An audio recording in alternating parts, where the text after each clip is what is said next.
Hello everyone, Lawrence from Unicorn Reviews here with the Royal Kludge RK96.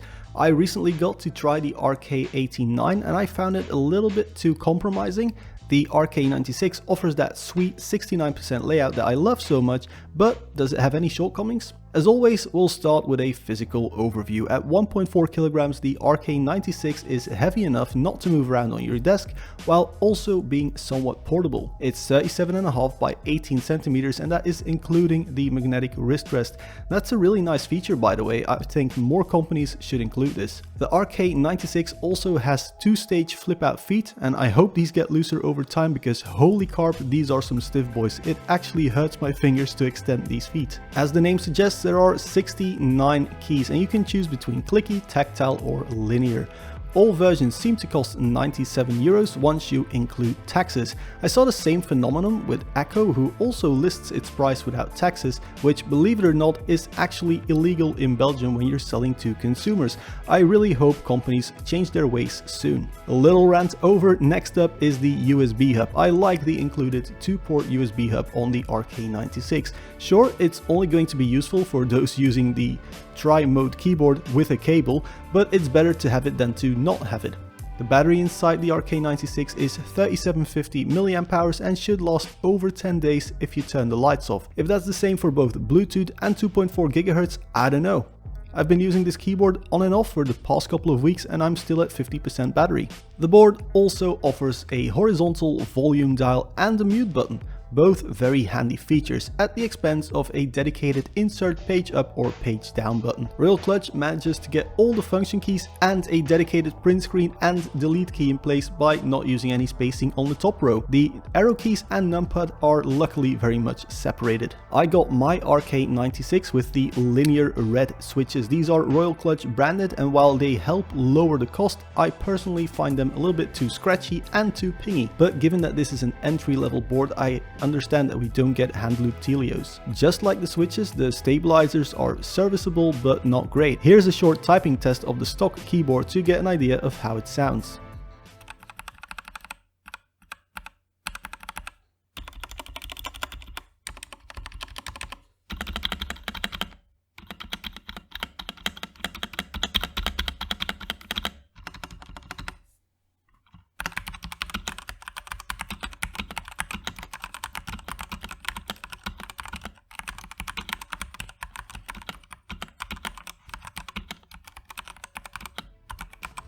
Typing on these RK red switches is actually a little fatiguing. They aren't very heavy springs, but there's some mushiness to it that especially seems to affect my ring fingers. I don't see this as a problem, however. At less than 100 euros you do get a well-made wireless mechanical keyboard with hot swap sockets, so you can use whatever MX style switch you want. And this makes the RK96 a great option for beginners who want to try different things and modify their keyboard later. Talking about modifying, the easiest way to do that is by using Rgb Lighting. However, this keyboard only has blue backlit switches.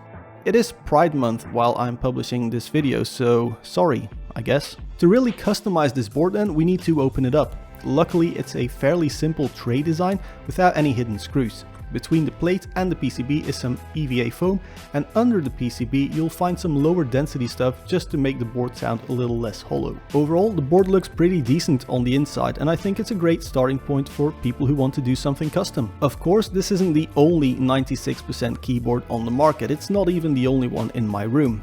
I brought my Echo 3098B back from work just to compare it to the RK96. Both boards are linear, have flip-out feet, can connect over Bluetooth, 2.4 GHz and USB, but the Echo sells for 120 euros, so it's 20% more expensive. And it doesn't have that sweet USB hub, nor does it have a volume dial. What it does have is RGB, but in my opinion the biggest improvement is the switches. The Echo Jelly White absolutely destroys the RK Red when it comes to typing feel. The stabilizers are similar, but the ASA PBT profile keycaps on the Echo sound much better in my opinion than the Cherry profile ABS caps on the Royal Kludge.